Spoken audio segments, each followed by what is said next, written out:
asalaamaaleykum neen def mbaa ñëpp a ngi ci jàmm kañ waaw ñu leen di nuyu di leen ziar nag bu wéer a wéer a wéer di nuyu waa Sénégal yëpp nag di leen ziar bu baax a baax a baax waaw di leen baal àq di leen baalu àq waaw ci asura bi ñu génn waaw importance bon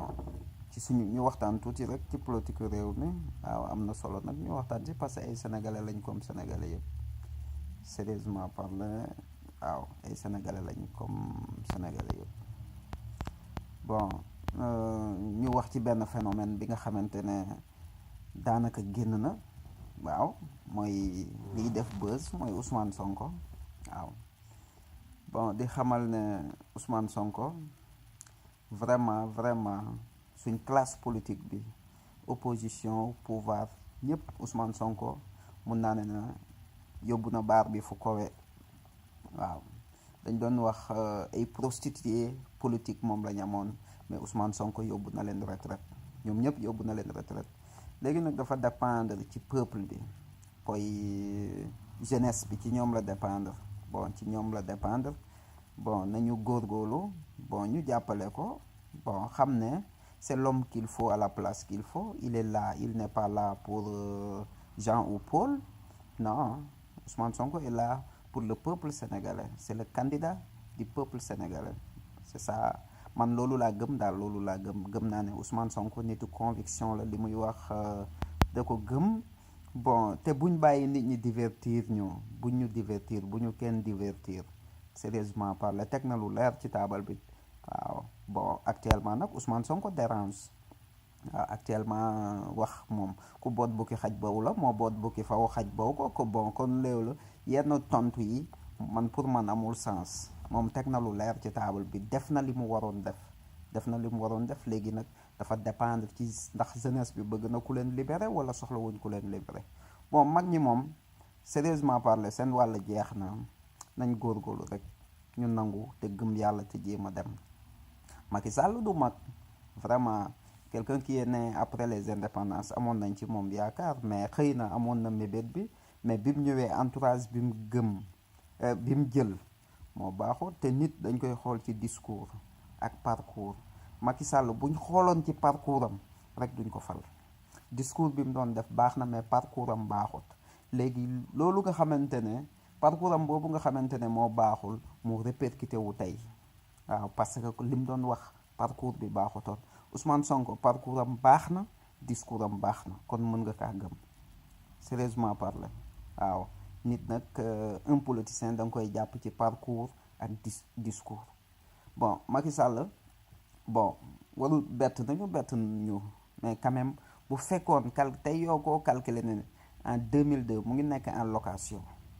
en 2008 il devient milliardaire mu def déclaration de patrimoine 8 milliards bon waroon nga xam ne du dem bon tey nag li may wax rek mooy lépp lu kalpe jaral addu kalpe bu ko jaralee borom kalpe du dem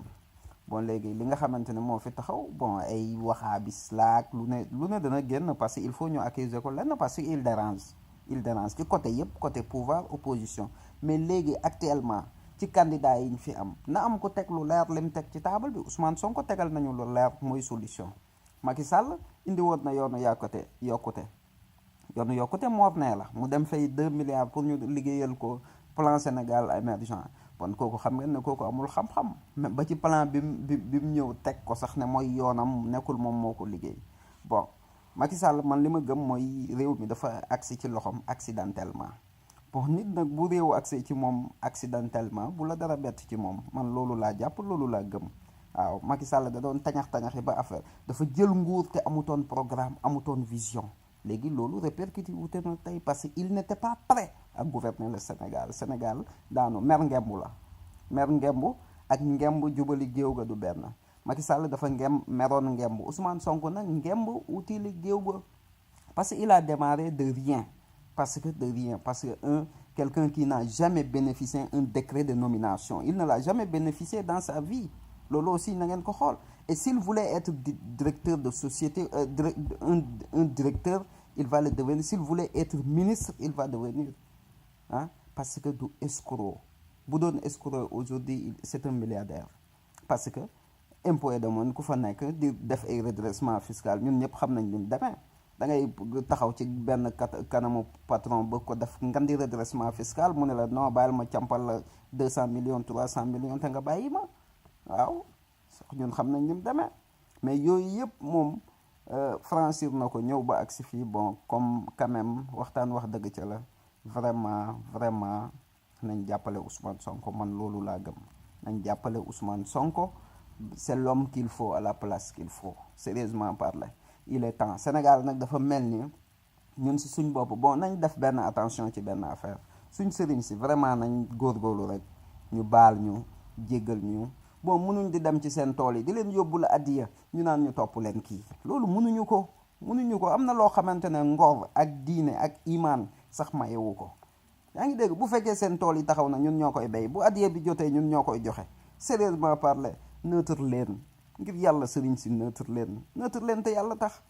mais nekk fii parce que dañ leen di compaluñ leen ñun loolu lañ mën a ñaaw njort bukki nee na li ñëpp wax ay dëgg waaw mais bu fekkee dañ leen di compal téye leen comp bi rek mais bëggulu neex nit ki yàlla defal na leen loo xamante ne defalu ko Macky Sall waaw yéen ngeen toog mosu leen faslante xànc ak morom ka ay millions di leen fekk si loolu doy na ngir yàlla ak yonent lan ngeen bëgg jéem leen a doylu tey suñ borom rek tax te ngeen bàyyi xel taalibe yi dafa am solo ngeen bàyyi xel taalibe yi ngir yàlla ak yonent bi bàyyi leen xel taalibe yi bàyyi leen xel da ngeen di xàmmee seen der ak deru taalibe yi bon deru taalibe yi mooy lan tey am na loo xam ne bu ngeen ko lancé rek dafay répercuté wu ci taalibe yi murit tiijaan laayeen bon bu ko defee ay problème yu sew bu leen taal dëkk bi waa ji ñëw na def na lu rëy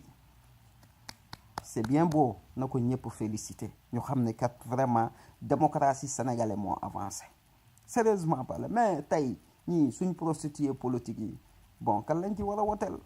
yàlla dimbale nañu nag ñi nga xamante ne moo yàq réew mi ñoo nekk ci benn saako bon war nañ leen mën a yóbbu retraite c'est maintenant ou jamais nañ profité ci occasion bi ñu exploité ko ñu yóbbu leen retraite dañ leen yóbbu retraite ñoom ñëpp mën nañoo dem retraite mais il faut peuple bi jàpp ci jeunesse bi pare nañ bon les vieillards yi nekk ci kii nañ ñu dimbale rek nañ ñu dimbale jeunesse bi pare nañ jeunesse bi décidé nañ waaw jeunesse bi décidé nañ parce que Ousmane Sonko demul ci kenn nit ñi ñooy jubali jëm ci moom demul ci kenn dafa teg discours bu leer ci taabal bi assemblée bi bu fekkee 1 an la fa def 1 an ba mu def ci assemblée bi moo gën 10 ans wala 20 ans boo xamante ne ñenn ñi def nañ ko nañ bàyyi nekk fii duñu tànqal homme d'état lan mooy homme d'état mooy nekk réew mi depuis 1950 nga nekk fii rek di escroquer régime bu ñëw nga changé loolu mooy homme d'état daal ci Sénégal mooy doon escroc bu mag waxuñ ko war a mën a ñëw teg benn affaire ci table bi doxal ko ñu dem man de xaw ma lu ma leer te leeru mais man Ousmane Sonko discours am doy na ma te lim ma wax gëm naa ne dara mënul soppi doomu aadama bi parce que wax bu wérut nopp ba koy dégg na wër waaw nit boo xamante ne dafay waxul dëgg buy taxawee di wax rek yow di nga xam même boo ko toppee di nga xam ne kii waxul dëgg mais kii xam nga ne discours am baax na parcours am baax na ngir yàlla ak yonent bi kaay leen ñu sauver Sénégal dañu nekk ci période boo xamante ne dafa garaaw mun nañ génn ci crise bi dafa dépendre ci ñoom mais Macky Sall bu jàllee 2019 baaxul ci ñun te ñàkk a goreet yi mun ta passé yow tey bu la neexoon sax nga comp 1000 milliards dugal ci sa kees ñun intéressé wu mais jël xaalisu réew mi ci xëtee ko à gauche à droite goreet yi baaxul xam nga dañuy bëgg a nekk fii di ñu wax keroog maa ngi déglu Aliou Sall mu naan man ba may liggéey nii ak ni nit ñi est-ce que xam nañ luy milliard tey Sénégal amul ku salaire am àgg 10 millions de francs 10 millions moom lañ lay fay pendant 10 ans tu es logé tu es nourri nga doog a am 1 milliard 200 millions tu vois quelqu'un il travaille maintenant 1 an bon on dit c'est un milliardaire quand même waxtaan wax dëgg ci la bu la ñu jàpp comme ay dof ñun dofuñ ay nit njaay lañ ay nit ñu wér këng lañ waaw bon nañ ci jàpp daal jeunesse bi man ñoom lay waxal parce que man prostituée politique yi ñoom intéressé wuñ ma am na ñoo xamante ne ay partisans xam nga toog fee bon réseaux sociaux yi nag mu ngi nii kenn ku ci ne yaa ngi créer say répondeur automatique mais nit ñi nañ jiital réew mi ñu jiital xam ne yow di nga am njaboot te actuellement occasion bi buñ ko bàyyee vraiment dinañ amel ak suñ njaboot ñun tey man comme man tey man je n'ai rien à perdre sama morom noonu parce que at yi ma dund tey 42 ans dootuma ko dundaat yaakaaruma ko lu mu bon boo fi defee 20 ans wala 25 ans wala 30 ans bari na wóorut sax yeewu suba sax wóorut kon ñi nga xamante ne ñoo war a juddu ëllëg nañ leen bàyyi xel te ñu bàyyi yëfu ñu jéem a sauver dëkk bi importance bi mooy leen balaa ñoo wax waxu Afrique nañ waxagum waxu Sénégal parce que Sénégal mooy bunt bi Sénégal moo mën a sauver Afrique tubaab yi dofuñ xam nañ bu baax la nga xamante ne moo nekk Sénégal tey fi mu ne nii révolution bi bu ne taj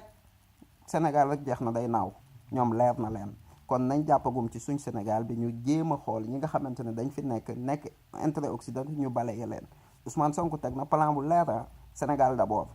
waaw dem naa Gabon gis naa ci buntu bureau yi dañ ci daan bind Gabon d'abord waaw Guinée équatoriale wàcc naa fa Guinéen d'abord waaw kon nañ wax sénégalais d'abord sérieusement parler discours bi mu teg man daf ma doy sénégalais d'abord waxul pour man yaakaaruma Ousmane Sonko jox ma 1000 francs wala ma ñëw liggéey ci moom non yaakaaruma ko man xam naa ne du ma liggéey ci Sénégal ba keroog administration Sénégal ba keroog may dee waaw maa ngi nii musuma xëyub 10 000 ca Sénégal wala xëyub 5 000 musul am musuma gagné 100 000 ci suufu Sénégal li ma gagné yépp hors du Sénégal laa ko gagné waaw kon